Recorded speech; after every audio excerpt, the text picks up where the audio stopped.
Nigel QRD effect. Not really happened. Nigel couldn't make it. Yeah. I've rang up Mendenhall, he said he could make No, it. don't think this whole... Phil, Predator guy, always managed to do well. Yeah. But he is a shocking personality. You guys got a trophy? No. It was free bit. Well, like from Rashad Mendenhall. Hi, you know, I'm a tag jack! I'm a fucking tag! Hello and welcome to another episode of the LOC Report. It is the Commissioner here, joined once again by the co-host Chris Leach. How's it going, Chris? Yes, good, thanks, Nath. It's been a bit of a mad day, but we are there eventually, so yes, good to be here. Good, glad to hear it. Mad day, mad week, certainly in the NFL, and we will do our best to cover it as much as possible. That is the length of what happened in the league, so we will go straight to the league news because there is a lot to cover. Oh yes.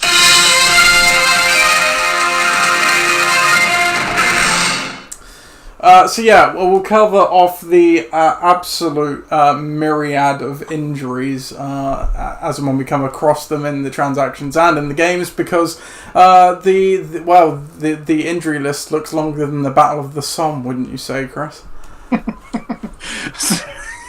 Yeah, it's certainly gunned a lot down this week, I have to say. And yeah, it's some big names in that list too.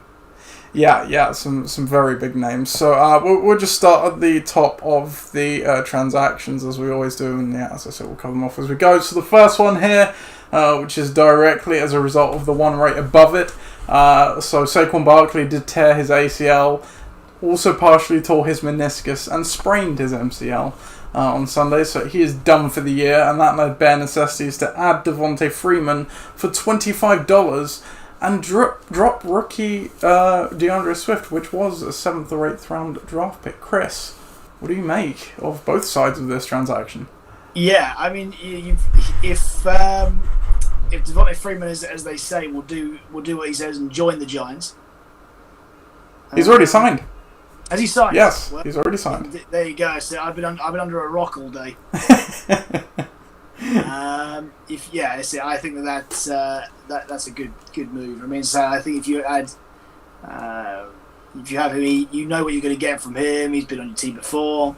Yeah, it'd be interesting to see how he fits in there. Obviously, they weren't really going to roll out Wayne Gorman for the rest of the year. So no, yeah. It'd be interesting to see if he becomes that lead back quickly, or if it indeed is a bit of a murky committee, but we shall see. Yeah, and given how the Giants have been so far, my dad asked what he thought of the ad earlier, and I was just like, well, if Barkley was barely worth having behind that O-line, then I can't say anyone else is going to be, and they're going to be losing a lot, so... But as you say, we'll see. And then the next move we have here, again, direct result of an injury to Christian McCaffrey, high ankle sprain.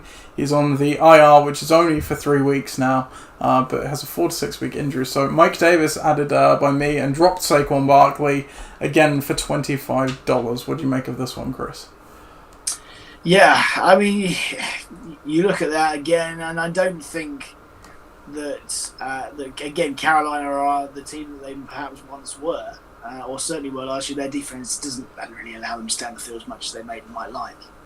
But at the same time, is that someone's going to be the lead back there. They've got various schemes from McCaffrey, and there's no reason why he can't fall into that role. But I don't know. It'd be interesting to see if he can. Release some of his inner CMC, Absolutely. And as you say, defensively not good, and certainly Mike Davis is no Christian McCaffrey. The only reason I thought it worth spending the $25 is because the amount of receptions he caught in the game after McCaffrey went out, which tells you that, you know, if they're in the game or not, at least he should be on the field doing something, which is all you can really ask for in fantasy.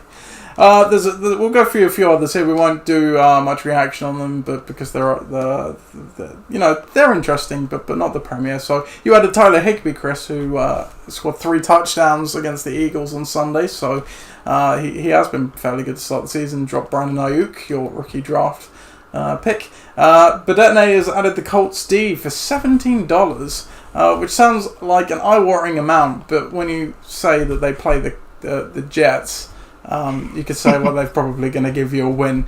And this is yet another year where I've drafted a good defense, dropped them after week 1, and they've gone on to do good things. So there you go. Defense, I think they looking very good. Perhaps, as you said, Jags were better than we thought in week 1, and against Minnesota, they played very well. Surprise everybody. But Detonators wasn't done there because he spent $16 to add Gardner Minshew to his roster in favour of Ben Roethlisberger. The man that can. Yeah, yes. we'll come on to that one a bit more later. I didn't write this next one down actually, but it has just sprung out to me. Ben Necessity's added Darrell Henderson. They didn't get Malcolm Brown last week, but they got him. I think it was $10 they bid, but they dropped Naeem Hines, who they only spent. I can't remember what the figure was, but I'm pretty sure it was around $40. Is it in the table? 40 something, I have to. That's it. That does puzzle me slightly. I mean, don't get me wrong. If it's like spending $20 on 2 players and dropping them both, but but yeah, to go 40 and then drop them the next week, that's not really very good. Money management, shall we say? No, and so perhaps GM Stubbs Senior is out of the running for GM of the Year award already. We did also basically say that after he spent $5 on a kicker last week. So let's see what else we got here. Paris Campbell, he injured his knee. He was Pat Stan's waiver ad last week. He's not done for the season supposedly. I think it's a PCL injury he has. But I think he has gone on the IR. Tevin Coleman, another injured player, he's gone on the IR as well. So Pat adds Russell Gage. What else have we got that's interesting here? Philip Lindsay got turf toe in week 1, so Mike's now dropped him. Tom's Tyrants added Dion Lewis, again in the wake of that Barkley injury, and dropped Henry Ruggs. What else? Frank Gore finds his way onto a fantasy team yet again for Ixan. Yeah. I don't know how this does puzzle me. This, I know Kerryon Johnson's not doing a great deal, but Frank Gore, man, there are better options than a Jets running back certainly at the moment. Then also Carson Wentz got dropped. He was my quarterback in the draft, but Cam Newton has obviously leapfrogged him on the depth chart. So, and he's not played very well, so he finds himself out of a job. So that is all of the transactions. As I say, we'll cover off all the other injuries because there are many more as we do the games. We will start with last week's marquee matchup, which I believe was, I can't remember what one we chose. That one there. Yeah, and it probably actually did live up to the bill. It was Ixan against Bedetonators. Where is my jingle? There it is. Ixan faced Bedetonators in week 2, and it was a battle to see who would remain undefeated, and resoundingly, Ixan did remain undefeated as they won 136-92. Looking down the lineups, no, we don't want to recap, thank you, NFL site. Dak Prescott ran in for 3 touchdowns, although they were all basically quarterback sneaks, as well as throwing a touchdown, en route to 42 fantasy points. Christian McCaffrey piled up 21 before he got injured. Chris Carson got 17. And John Brown from the waiver to the roster getting 14 as well. He starred for Ixan last year, let's not forget. Raheem Mostert did all of his damage again, basically on one play before he got injured too, injuring his knee. He is out for at least a few weeks, 17 points. And even Zane Gonzalez and the Patriots getting in on the fun with double-digit points as well. On the other side, Ben Roethlisberger started for the Detonators. He got 22 points. Julio Jones hurt his hamstring and didn't do much. Beckham lives with 13, and Calvin Ridley continues to soar with 23. Harrison Butker got 13, but outside of that, not a lot doing for the Detonators. The history between these two teams now is 7-7, so with that win, Ben ties the series. You can't see it, listeners, but there is a timer, so Chris is now going to give you his 2-minute takeaways. Indeed. 2-minute takeaway, I like that. There you go. Right, so let's go with 2 minutes on that. Firstly, we've always said on this, I've been very consistent about this over the years, that if you score more than 35, and if you score 40 points with one player, you should not lose. That's it. You can't possibly lose. It's just the odds are not with you. So for Dak to score that many points and for Ben to take away a massive lead, I think that's the killer here. In terms of other players on each individual team, it will be very interesting next week to see what happens with Ben's running attack. Yeah, because for sure. The two of the three-headed monster have now gone. Yeah. But this is the last week that's probably happened, and you look at that, and it's it gives them a very solid foundation.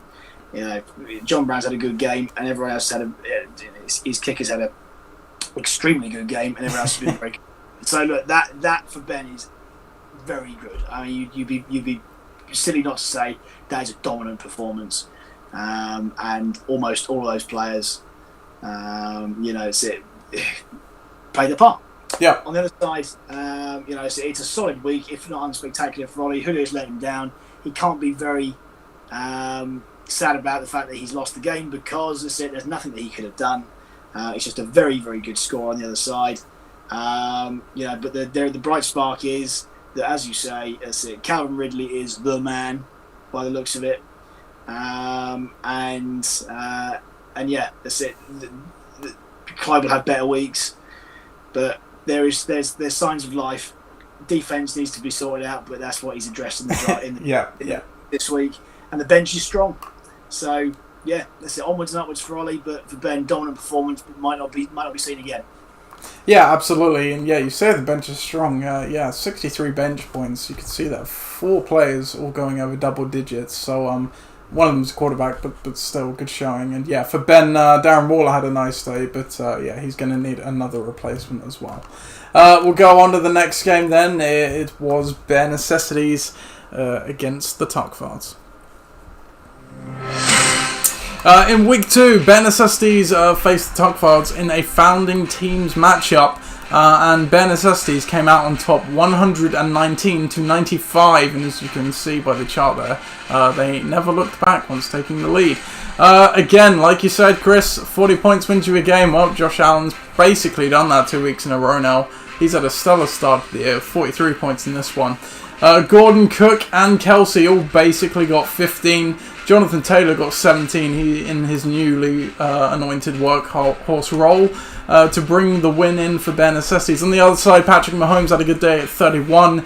Hopkins had a decent day at 13, as did Ingram with 14. The special teams did pretty well for the Tuckfards as well, combining for 27, but there was really nothing else there. And Sammy Watkins did get concussed, I think, in this game, took a shot and had to leave the game.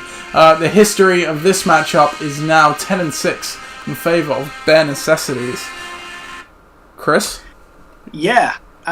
Phil will have better weeks than this. I mean, the fact of the matter is that he had a really good showing first week because of a few key things, but mainly because Hopkins played really well and Mahomes played really well, and that's the same sort of thing again, is that both of them are going to be his mainstays for most of the year.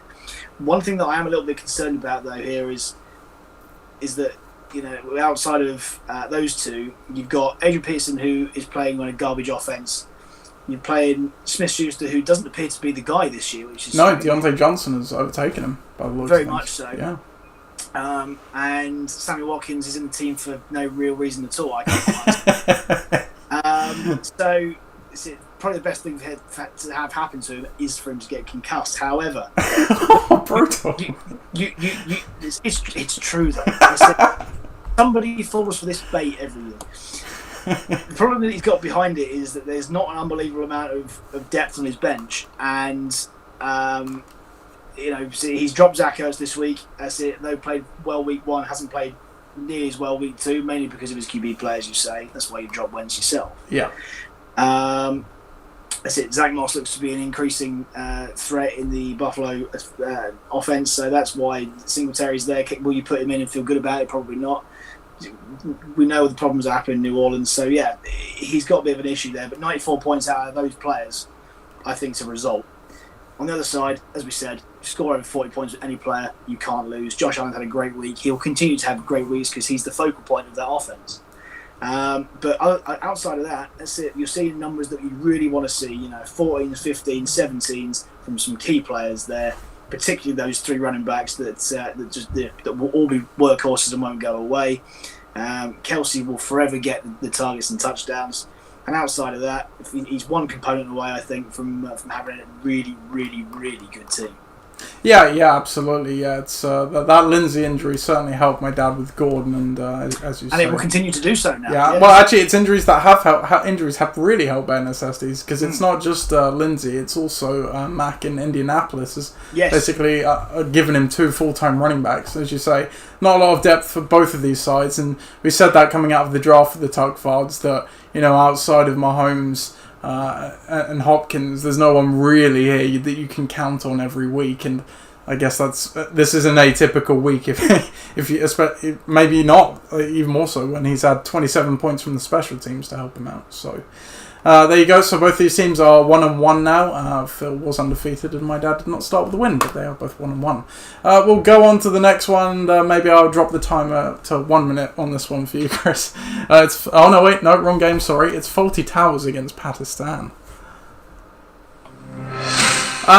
It's a bit of a rivalry game here between Coach Nunn and Pakistan, but it did not end up like that on paper because, Faulty Towers, or whatever they were called last week, damn near ended up doubling Pakistan's score, 151-80. Looking down the lineup, another solid day from Aaron Rodgers with 20 points, but the real story was with the skill players. Aaron Jones, 42 points.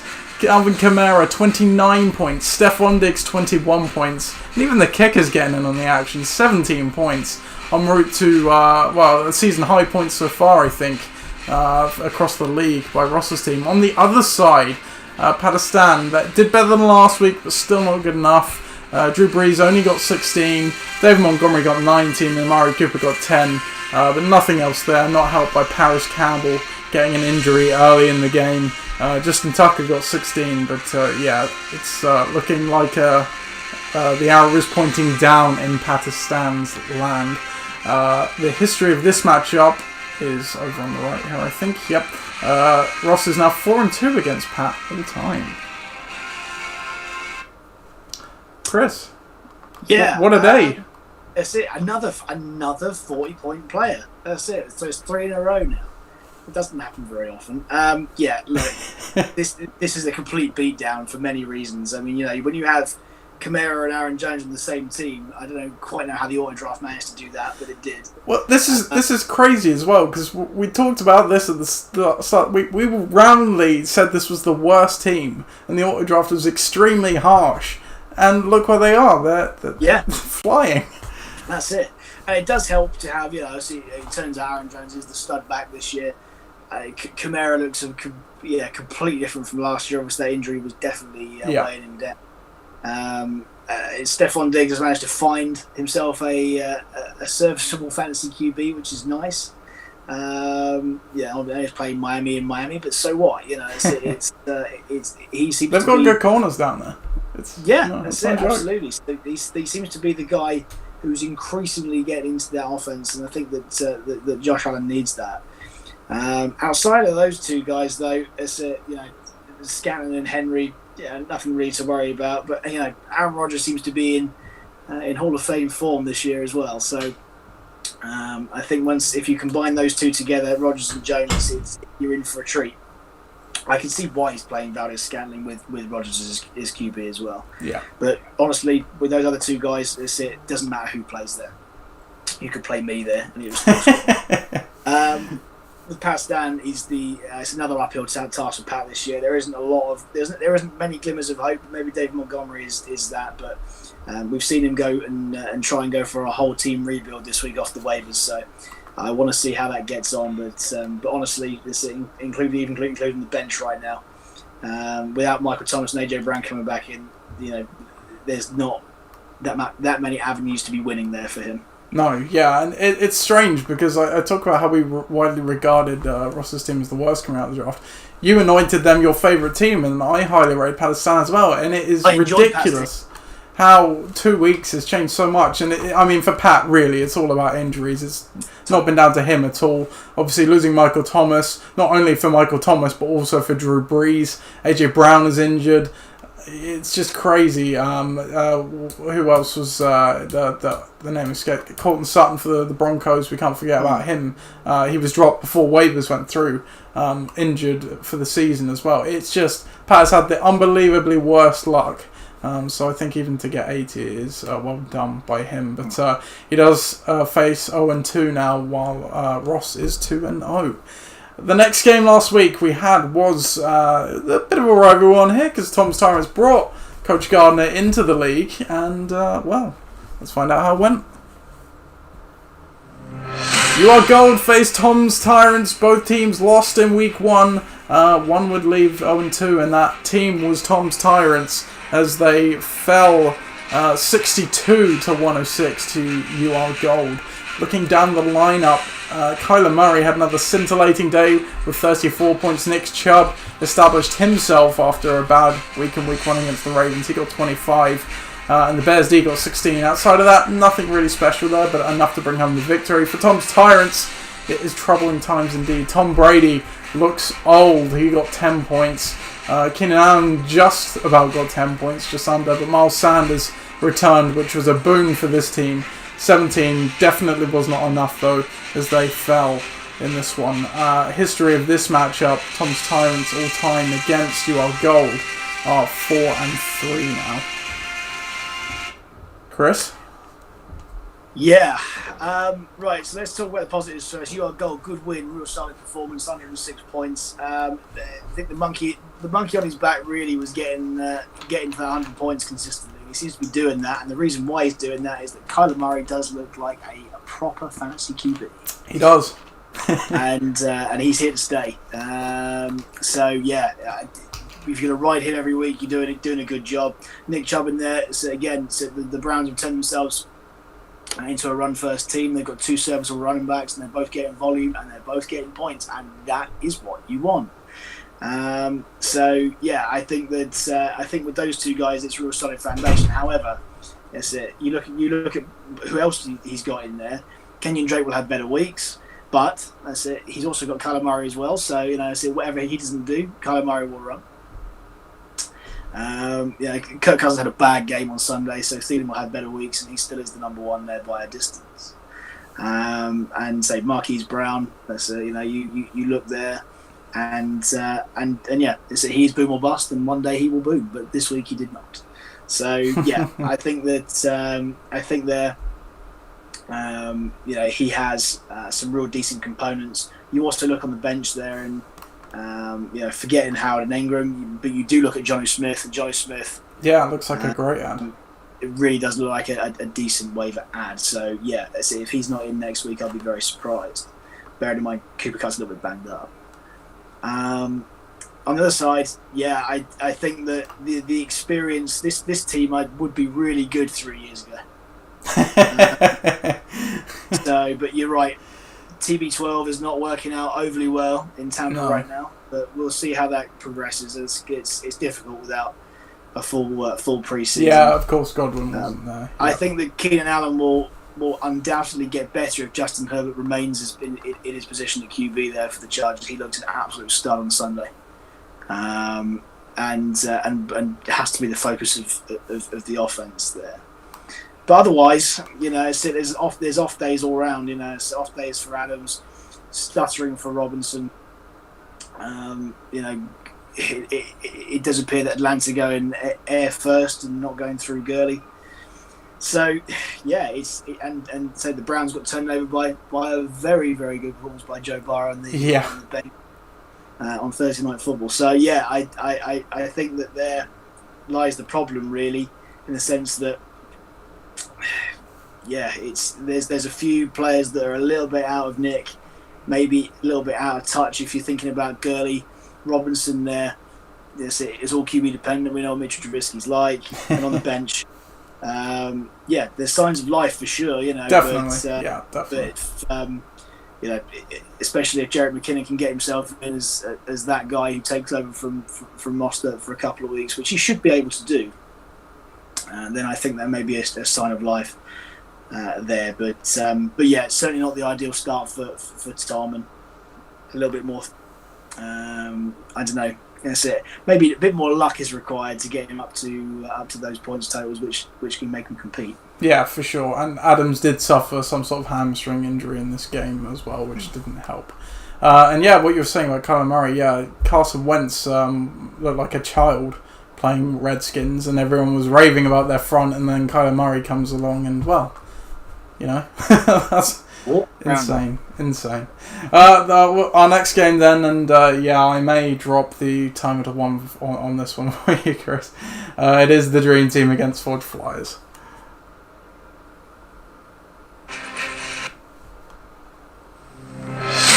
The Dream Team faced Forge Flyers, and Dream Team coming in off a win, Forge Flyers coming in off a loss. And it was a very close one, a bittersweet one to lose for Forge Flyers as they fell 103 to 101. Looking down the lineup, Russell Wilson put on an absolute masterclass.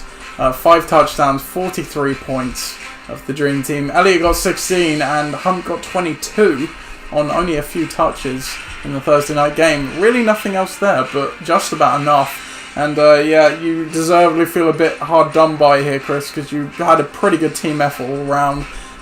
Jackson got 20, Deontay Johnson got 15, Terry McLaurin got 18, Steelers he got 14, and everyone else was basically around 10. Solid team performance, and you just came up short. The history of this matchup now, Forge Flyers are 5-7 all time against the Dream Team. Close game, yes. And yeah, a Russell Wilson away from victory, you could say. The Russell Wilson show, yeah. I mean, Russell Wilson was just great, wasn't he? And yeah, I have to say that when you have a player like that, as we said, the rules say that if you go over 40 points, you have to win the game. If Viv did not win this game, it would have been unbelievable, really. Because I would have felt pretty put out the amount of times that Zeke got to the goal line for him just to be snaked by Dak. That was reasonably lucky in my point of view. But like, I mean, yeah, you can't argue the fact that there was some the big hitters on that team has definitely bailed him out. You know, so Zeke did well. Kareem Hunt did really well, as you say, based on that what he got. But other than that, there isn't actually that much to shout about. So yeah, if it's Wilson or bust for Viv this year, then so be it. But I think that team's slightly better than that. It'd be a disservice to tell everybody that was the only way he's going to get points, because you know David Johnson's got his days and AJ Green will certainly have his days once. Yeah, absolutely. Tough matchups for David Johnson. So very much so. On the other side, yeah, I said I'm going to take most of the blame for this, because you know, so I read the reports and I believe these NFL professionals that said that James Conner wasn't going to play quite as many snaps as he perhaps should do. And but otherwise, that's it. I was bemoaning my lack of touchdowns last week. 3 receivers got a touchdown. But yeah, that's it. It gets 100 points, which you can't argue with. If you get beaten when you go over 100 points, it's another rule we've always said. You can't really moan too much. Yeah, so definitely. So there are definitely signs of life there, and especially on the bench, there's definitely signs of life there. So I'm very happy with that. Better luck next week. We'll see how we go. Yeah, indeed. Like you say, you look around the league, you would have, I'm guessing, beaten 50% of the teams or more, which is really a reasonable. You know, you're scoring a reasonable amount, enough to win at that point. So. Yeah, you can't be blamed. And I did notice, actually, I meant to point out, the Corey Davis pick-up and play on the day was spirited, I would say. And it paid off in terms of the points he got. Unluckily, not quite enough, but a nice little play by you. I just wanted to... Yeah, I'm really gonna blame... There's going to be blaming 2 things here. One, I'm blaming the fact that Jacksonville put up a spirited defense in the end, which was, against Derrick Henry. They did concede 30 points, however. And no touchdowns to him, which is bizarre. And the second thing is, congratulations to the Denver Broncos for Drew Lock getting injured. And, oh man, that's it. The reserve QB coming in. That's it. Whose name escapes me right now. Jeff Driscoll. Jeff Driscoll, that's him. Jeff Driscoll ruined my week by being so good. So congratulations, Jeff. Yeah, pretty much. But better weeks ahead, as you say, for you, Chris. Yeah. And then the final game of last week, it was a relative newcomer. bucking the trend against Gridiron Gang.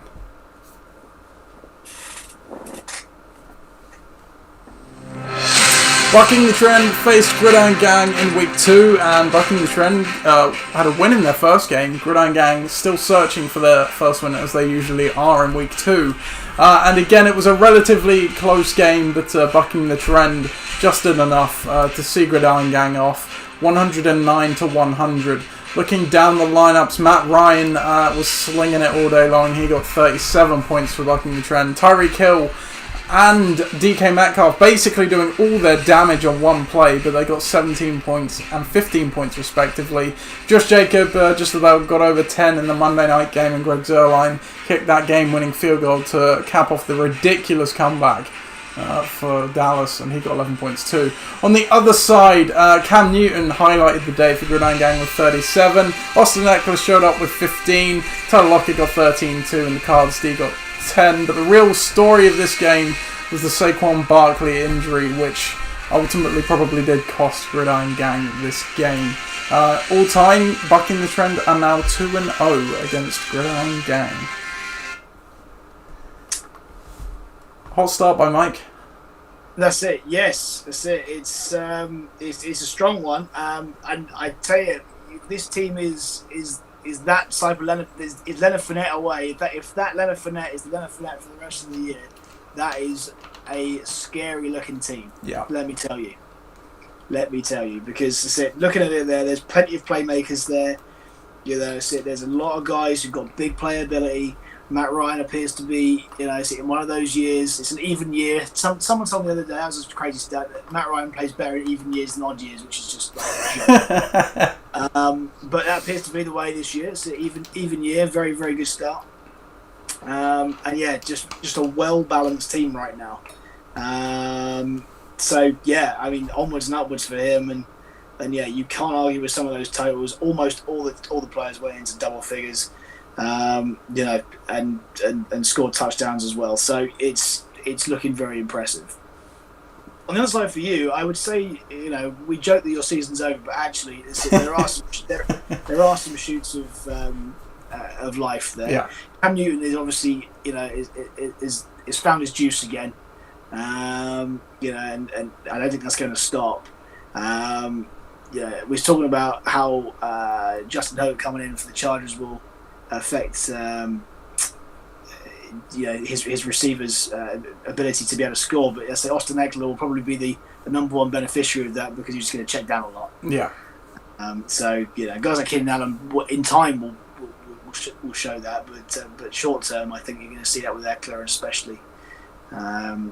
Scoring that sort of type of points without touchdowns is impressive. If you can replace Barkley with someone who's going to get use some points every week, then I think you're going to be okay. But again, that's it. Woods and Gallup will have better weeks. So yeah, all is not lost, and getting to near enough 100 points and losing is not the end of the world. So yeah, very similar game to yours. You're definitely in a better position than most people are. If you can keep doing that without Barkley being there, then I think you're going to be okay.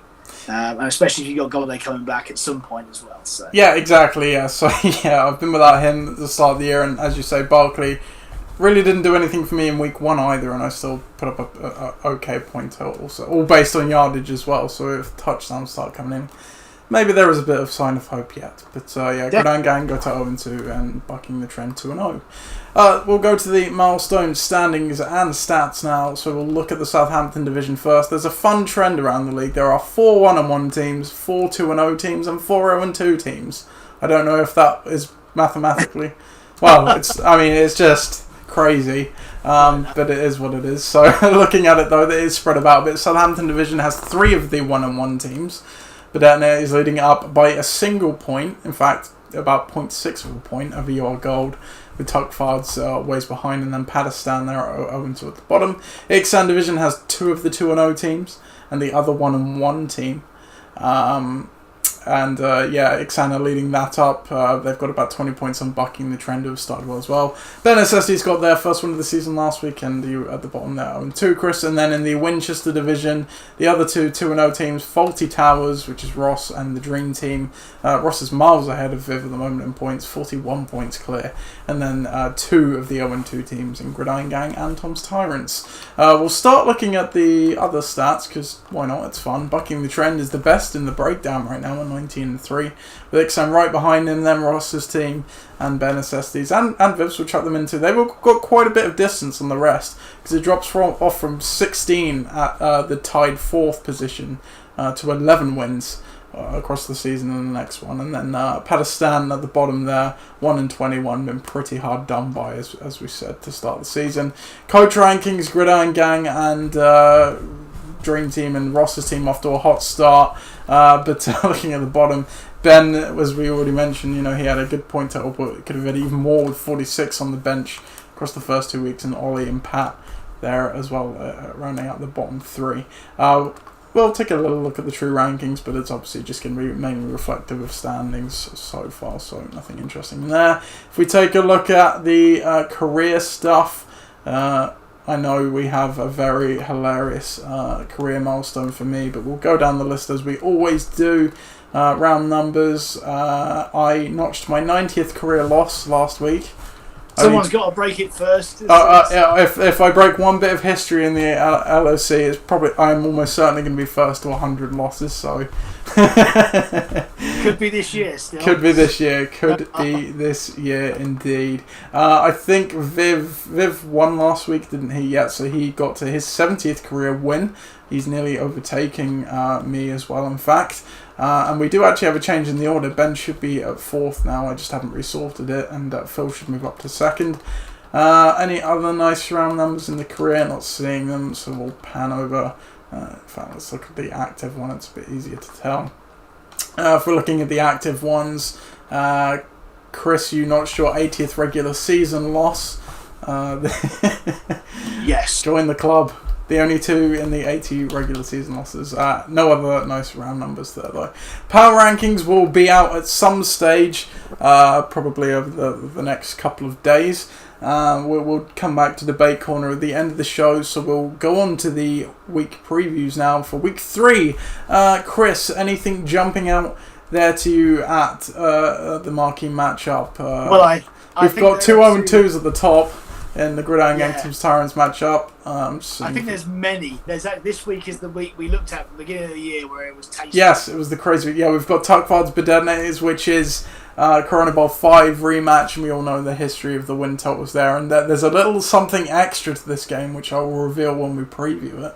That sounds pretty good. No? Okay, we've got. I've teased now. We also have the Friendship Bowl, which is also the Corona Bowl 11 rematch. It is a hot week, you weren't kidding. And then, long-time friends Viv and Ross at the bottom there. But, let's go with Tarkvard's Bedenators. It's one we always circle every year. And this one's going to have a little bit extra, so here we go.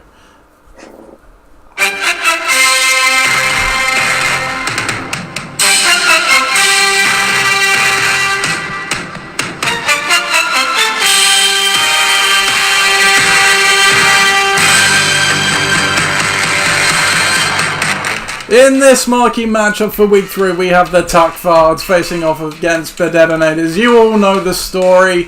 Let's not cover it again, but the projections of this one have it going to Bedetonators, which is not normal for their matchups. 94-86. Let's take a look at the teams.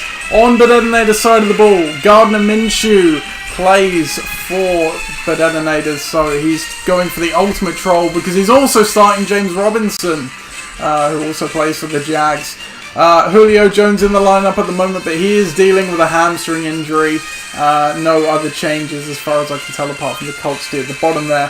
So the Detonators are going with 20 personnel this week, 2 running backs, 3 receivers. On the other side, the Tuckfards, they don't look changed at the moment as well. Almost certainly there will be some change though. So at the moment they're still rolling out 20 personnel as well. The history of this matchup is on the other sheet here. Bear with me. Bedernators are 4-10 all time against the Tuckfards. Phil, Chris. Hello. What a preview! Come on, what Ollie is doing on with it is hilarious. It's only till now that I think we both realised this is an absolute troll. What he's trying this to is do. the little something I knew. He already. You do. This was it. Oh, Yeah. Okay. Right. Okay. Well, in that case, then I mean, bravo.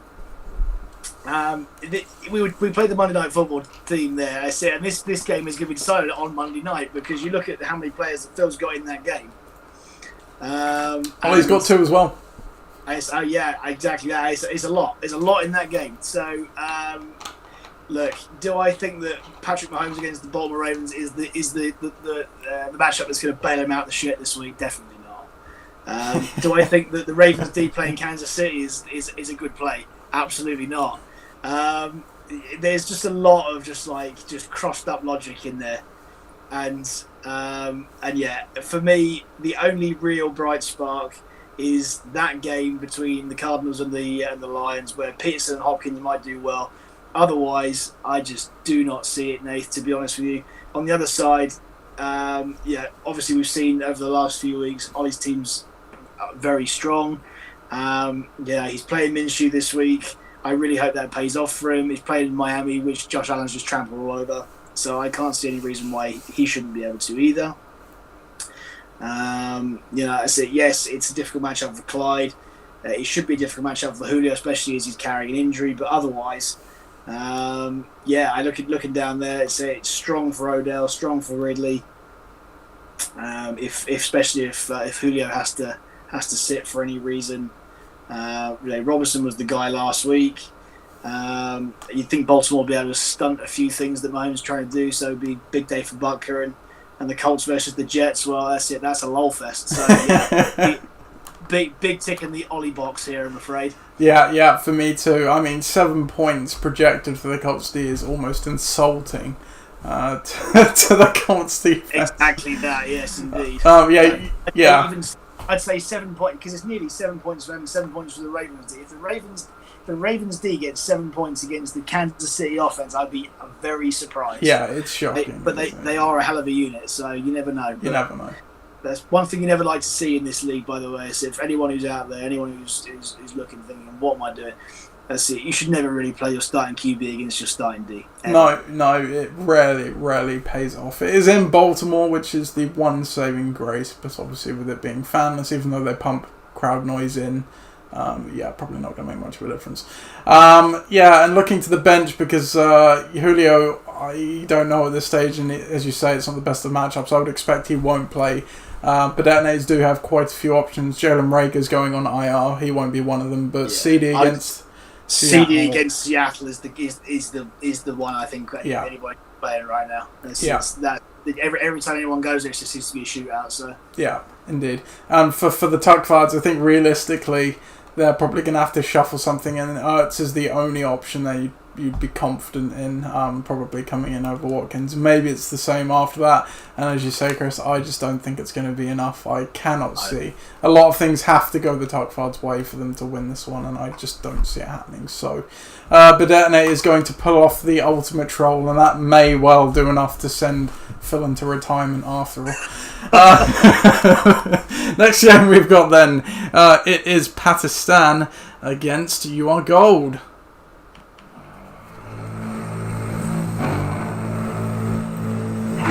You Are Gold face Pakistan. You Are Gold picked up their first win of the season last week. Meanwhile, Pakistan, after their disappointing start, still looking for their first. And projections say they ain't going to get it.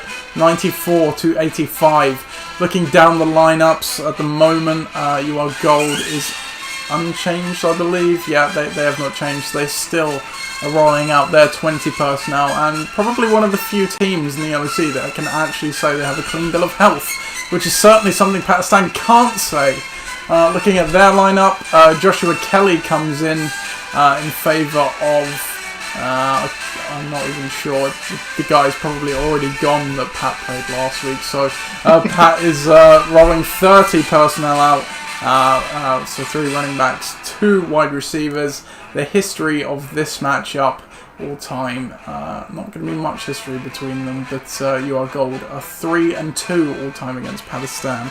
And I'll just cover off the injury list for Pakistan. Michael Thomas, high ankle sprain, a chance he returns, but I would not count it likely. AJ Brown is taking it slowly is what I've seen today, so still not practicing. I would guess as well, probably not going to play this weekend. Chris? Yes, does Pat have a hope? A limited hope, Nathan, I'm afraid. I think that you look on the other side and you particularly look at the top 2. You look at Kenyon Drake and Kyler Murray playing against the, I'm going to be kind, porous Detroit Lions defense. I think that's generous. That's big for them. I think, again, Chubb against the Redskins. What were the Redskins? They're now the Washington football team. I do apologise to all people who have taken that. That's it. And Thielen, you'd like to think that those top 4 have got absolutely every chance of dominating, and especially Murray and Drake just trampling all over the opposition.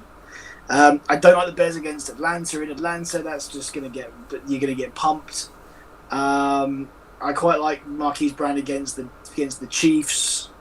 If there's a game where it's going to be a bit boom or bust, it's primetime Monday That feels night. like a Marquise Brown game, doesn't it? It just does. It really does. So that's it.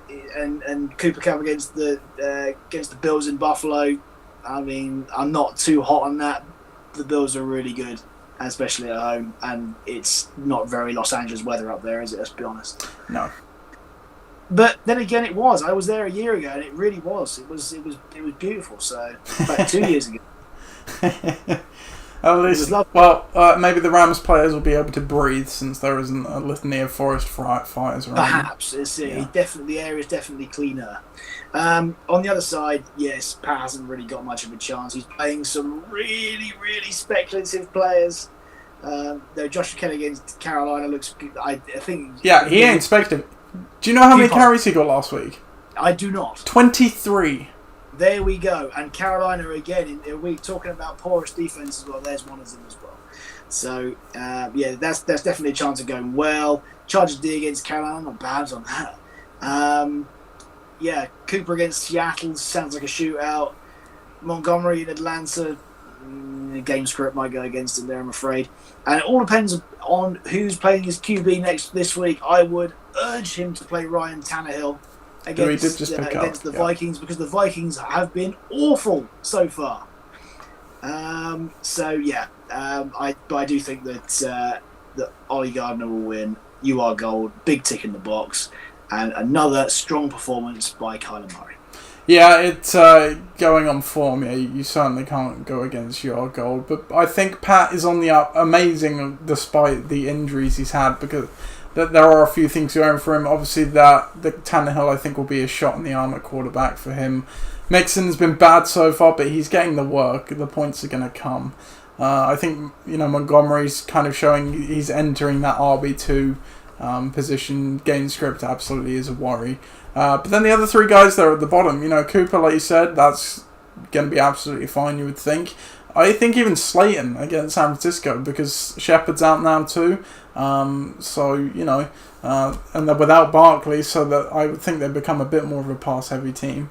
And Kelly's getting a lot of work as well, and he seems to be the goal line back. So I don't think it's as hopeless as it perhaps the projections are painting it to be. But no, I still agree. You can't go against your gold. Certainly not with the form that Kyler Murray is in at the moment.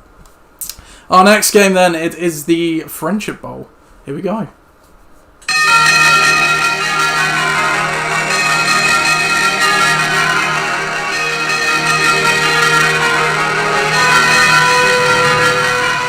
Ixon face for Forge Flyers in the Friendship Bowl, and it is the rematch. The first time these two teams have faced each other since Corona Bowl 11 last year, and it's projected to go the same way.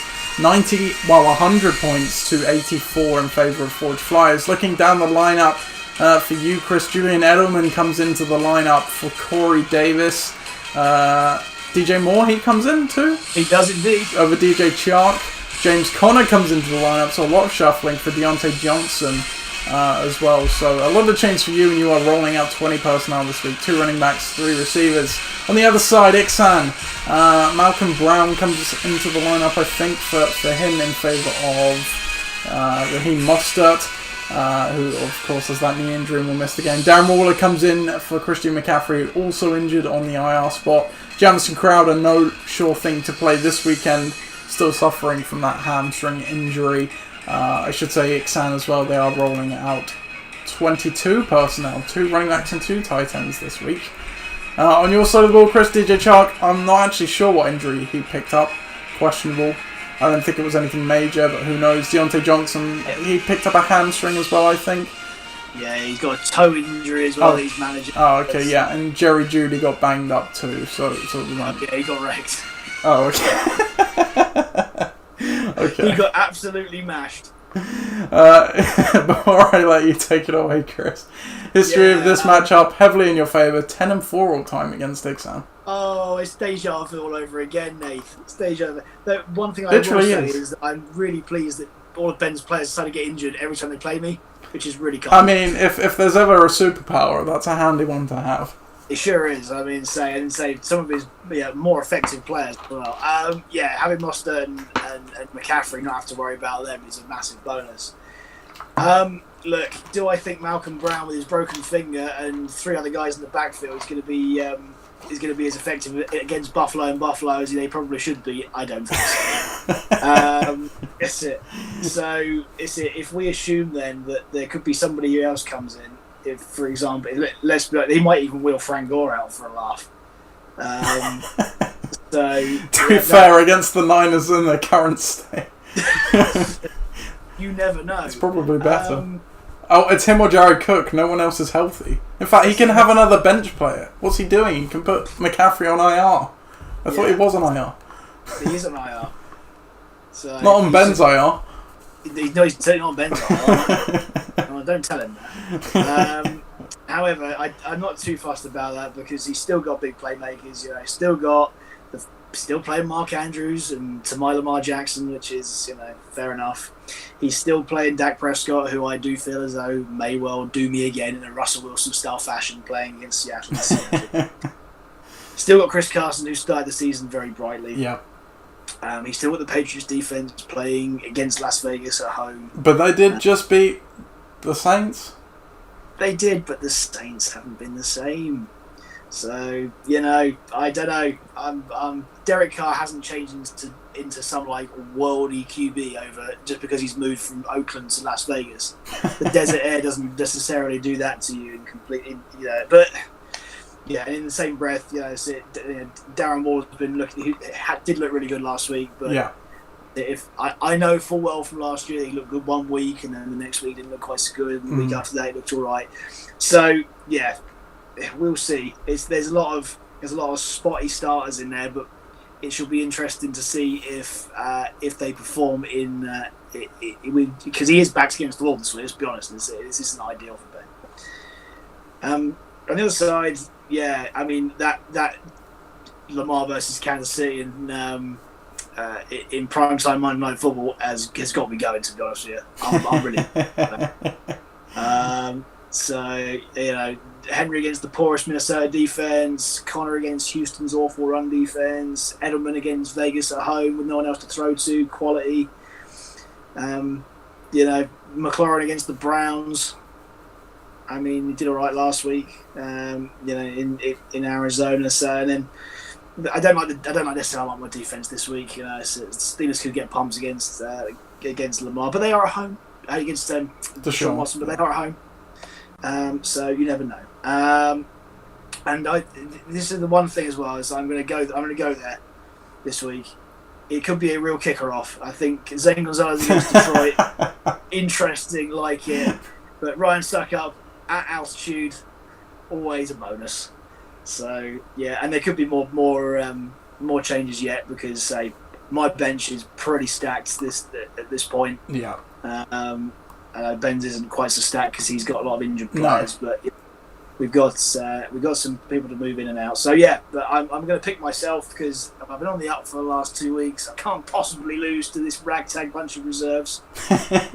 Well, you say ragtag bunch of reserves. I'm actually.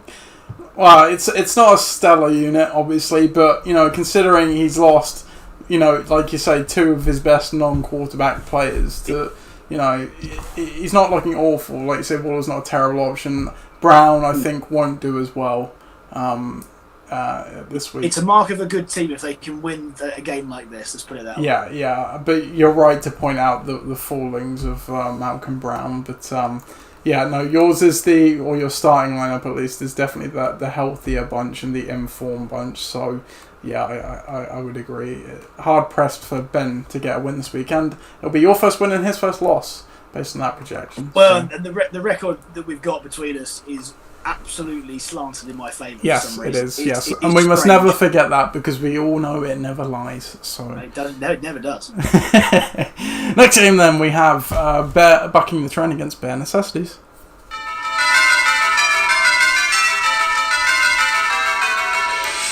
Bucking the trend against Bare Necessities. Both teams coming off of a win, but that can't continue as we know. And for Mike, he might be about to get an L in the a 1 in the L column because Bare Necessities are projected to take it 97-95, fairly close one. Looking down the lineups for Bare Necessities, Devontae Parker comes into the lineup in favour of. I'm not even sure who he played last week. Alan Lazard. Was it Alan Lazard? Thank you, yes. Of course, it's the only 2 players he has to play in that position, although he may have addressed that in free agents. Nope, still hasn't. Never mind. On the other side of the ball, bucking the trend, they have put Leonard Fournette in their lineup in favour of Marvin Jones, who did not do much last week. So, Bare Necessities there, rolling out 31 personnel, 3 running backs and a tight end. Bucking the trend, rolling out 20 personnel, 2 running backs and 3 receivers. History of this matchup, all-time Bare Necessities are 0-1 against bucking the trend. Can Mike continue the win streak, Chris? Oh, I mean, these 2 teams, I think, on paper are reasonably evenly matched, Nate. To be honest, I just can't separate them. To be honest, the QBs sit both in great form. Both have their upsides. Say Matt Ryan playing at home though is always good at home. And say we've seen the Bears recently. They haven't looked great, especially on defense. So we shall see if he can continue doing that. I think that he can. Josh Allen playing at home against the Rams. There's no reason why he can't stop doing what he's doing. He looks an absolute boss man this year. So, yeah, I don't think there is going to be the place where it separates. So we see a lot when it comes to running backs. Obviously, Josh Jacobs has been, great value for Mike. I know it was his first rounder, but it's a first rounder that's worked out. But the key thing perhaps might be the second running back because I think Dalvin Cook, again, we know what to expect from him. Melvin Gordon, though, as you said before, now that he's going to be the lead guy, he should get all the volume. Yes, they're playing Tampa, they're playing them at home, but and Tampa have looked quite good defensively so far. However, that's it. The volume doesn't lie. But Leonard Fournette's the one for me because if he can get the lead back role there, which I think they brought him in to do, and he can do what he's done in Jacksonville, but in a much better offense. He is going to be a key component behind this team across the course of the year, because everything else there sort of levels itself out. I think that Parker and Hilton, especially this week when Hilton's playing the Jets, should even itself out. I think Metcalf and Kelsey even themselves out. And Hill and Taylor this week will definitely even themselves out because they both got one's the matchups, especially for Hill, it doesn't look good on paper, but bearing in mind the context of the game, he only needs one play, just like last week. Yeah, exactly that. Yeah. Whilst Jonathan Taylor say playing the Jets should run all over them. And both defenses again. The Saints at home against Green Bay. They've looked. I mean, Green Bay have looked imperious so far, have they not? So, Yeah, and the Bucks playing Denver with either Blake Bortles or Jeff Driscoll. You would definitely bet on them for a better day. So, who's going to win this game? Look, if Parker can't go for any reason, I look on the bench. Maybe Lazard comes back in. It's only Lazard. Is it? It can only go Lazard. He has to play a receiver. Of course, he's got 3 running backs. Yes, it's okay. So he has to play Lazard. That's not necessarily a terrible play. Again, it only takes one in a good offense. But I think Mike has got the components, but I think your old man's team is really solid.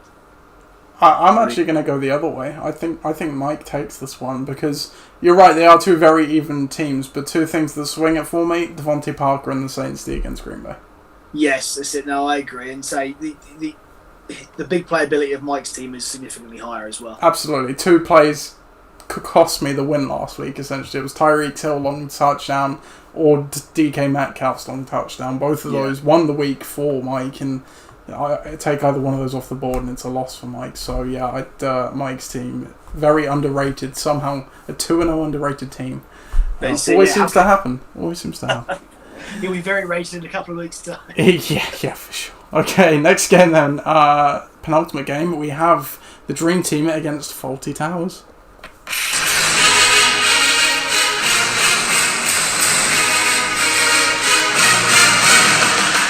The Dream Team take on Faulty Towers in the battle of the 2-0s. Winner of this one goes to 3-0 and possibly leading the league.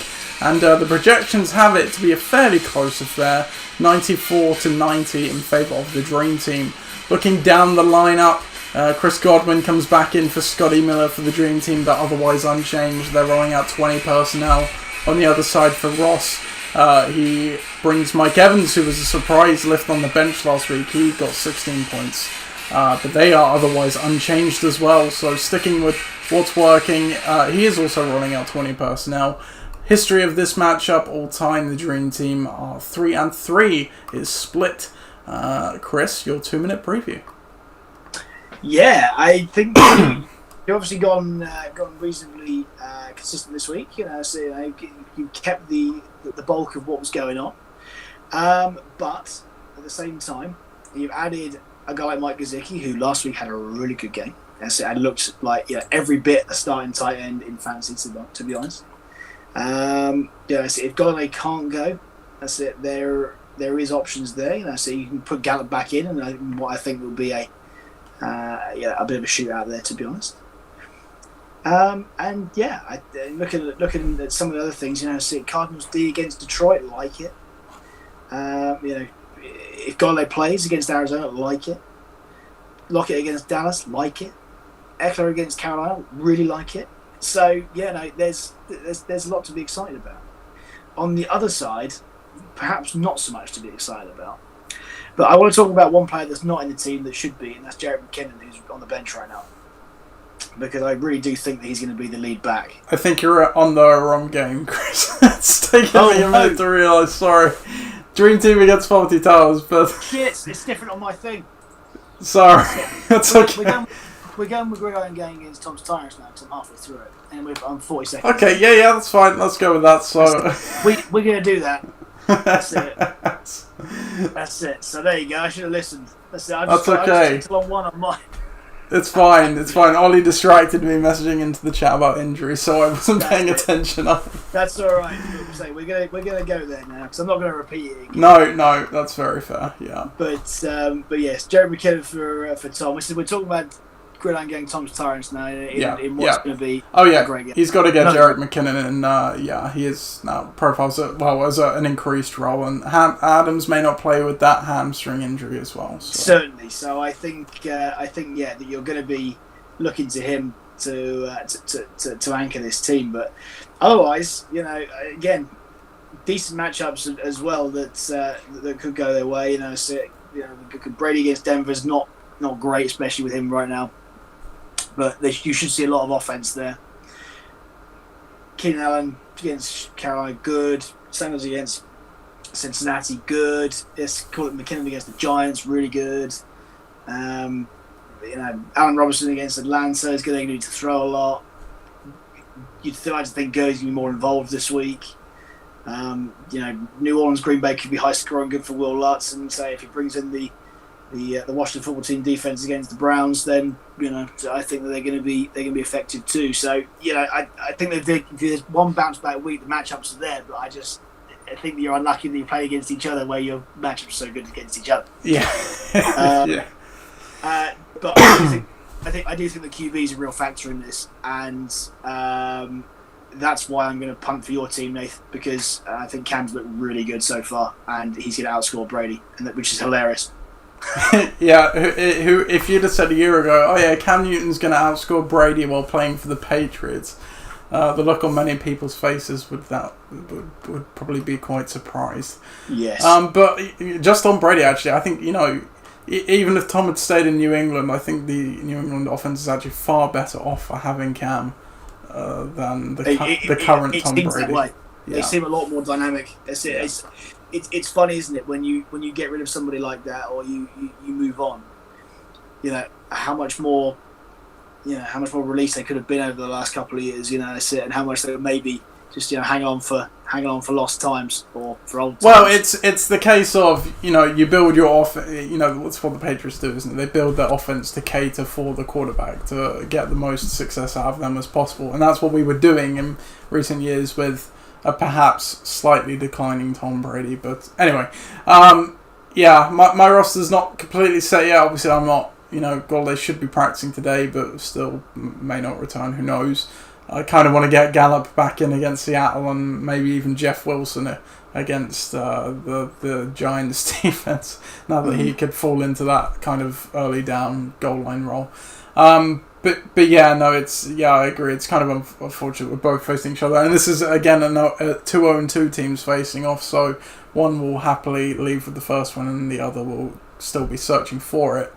And you're right. I think it's a better week for Tom because he's definitely got some good matchups in there. But I don't think Adams is going to play it at this stage, and I'm like you say, Cam is slinging it right now. As we've seen with my team already, they're still putting up yards a bunch. If even some touchdowns get in there, it should, even without Barkley, put my team over the top. So yeah, I'm going to go with my team too. And just because we didn't cover it, the history of Gridiron Gang against Tom's Tyrants is 6 and sickle time. It's split. It's fine. It's easily done, Chris. And other injury-wise, I don't think Tom has anything to worry about either. Zach Moss is questionable, which is news to me, so there you go. But going back to the Dream Team, 40 Towers, I did all the preview for that, so I won't recount that. But you can go away and give your 2-minute preview of the game, Chris. Yeah, well, and we'll talk about it again. I mean, say the QBs here just do seem to be the defining factors on both teams. I think that Wilson's obviously looked MVP standard already. And Aaron Rodgers over the first couple of weeks is not far behind. It certainly looks like he's Aaron Rodgers of old. Both of them looked like definitely shootout ability. Seattle against Dallas at home, massive game. That's it. And at the same time, Rodgers against New Orleans in the latest slot on Sunday. So it's going to be very similar. So yeah, there's a lot of big playability there. Do I think that Kamara and Zeke will match each other? I think it's going to be close. Do I think that that Viv's 3 below that, AJ Green, Godwin, and Hunt, is better than Jones, Evans, and Diggs? Not really. I think there's pretty much much of a muchness there. But do I think David Johnson is better than Valdez Scantling and will do better on the day? It's a tough matchup. Last week's showing, no, and it is a tough matchup away in Pittsburgh. And again, if Big Ben starts raining points on them, it's not going to go quite his way. So defense down the bottom, Chiefs against Baltimore, don't like it, but I do like the 49ers against the Giants. And saying that, so Younghoe Koo looked great as a kicker so far, and I don't think that's going to change, especially in a high charge game against the Bears. You would think. Say Matt Prater, same sort of thing. I think they have limited offensive chances. In Arizona, I know that Washington did last week, but at the same time, the Predators look really good despite the fact that he's been on a stuttering offense. So, both of them have looked really good so far, Nath. I'm not gonna lie. They have definitely, and these are Not two gonna 2-0. lie. Well, I already said this is the 2-0 off. It's the dream team for me, though. Again, it's the same thing with the bare necessities game, where two teams look at even. You just split it based on certain things, and you've already said it. It's Marcus Valdez Scantling and the Chiefs D on that side. It's who Brady throws to away in Denver as well. That's the thing. Both Bucks receivers. Exactly the difference. Yeah, absolutely. So, there you go. So the dream team to possibly go 3-0. We will finish up the show quickly with debate corner. John Burkow, could you please usher us in? Order.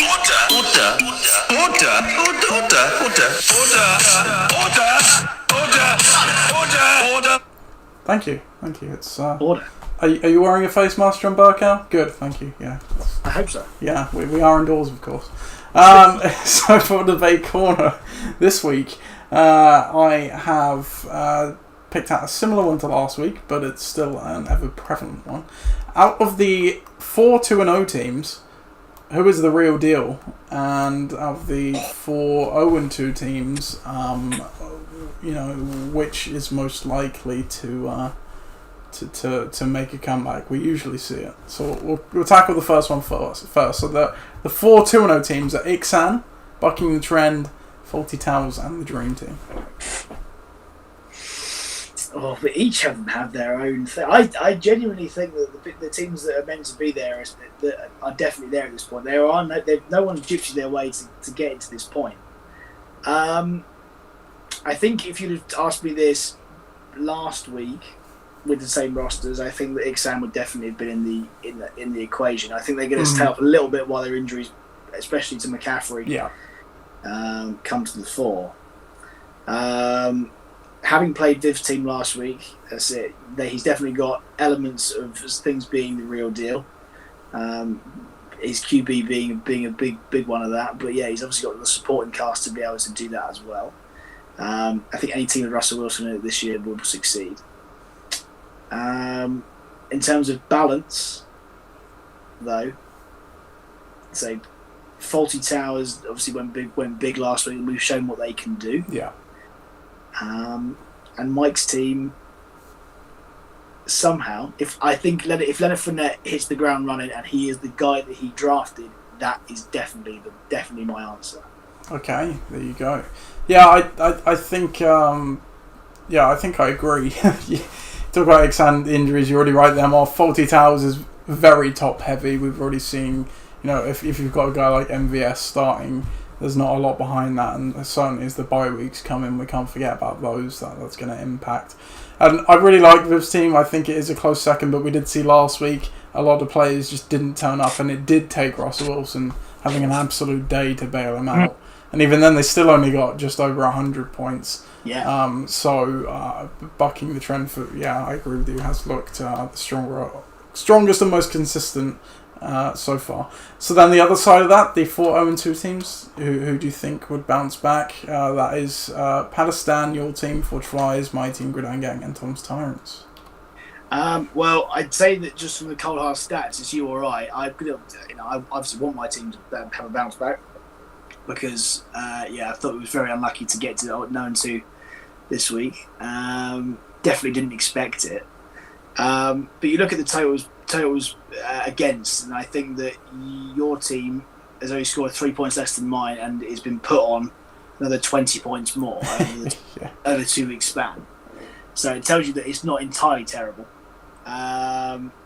It certainly is as effective as Phil's is at one-on-one. Yeah. But do I think that Tom's team, who does appear stuck in a rut, and Pat's team, who just has been decimated by injuries, think is going to get out of the hole? Not at the moment. So I share the optimism between you and I. Yeah, no, I think I agree, and Yeah, it would have obviously been a lot closer between our two teams had Barkley not gone down for me last week. But even despite Barkley, I think, my team still has a chance to come back, we'll see. But your team, certainly in the driving seat, lots of depth there, does not deserve to be 0-2. Yeah. By the way, before we finish, Pat has conceded pretty much double the amount of points he scored. Scored 137, conceded 268. That is tough innings for Pat, so at least he can say even if he did score some points and didn't have all these injuries, he probably wouldn't have won anyway, so don't get down, Pat. It's not your fault. And with that, I wish you a good week, listeners. Thank you for joining, Chris. Yeah, welcome, no problem. We hope you have a good rest of your week and a good weekend. Good luck in your matchups, unless you're playing me, of course. Goodbye.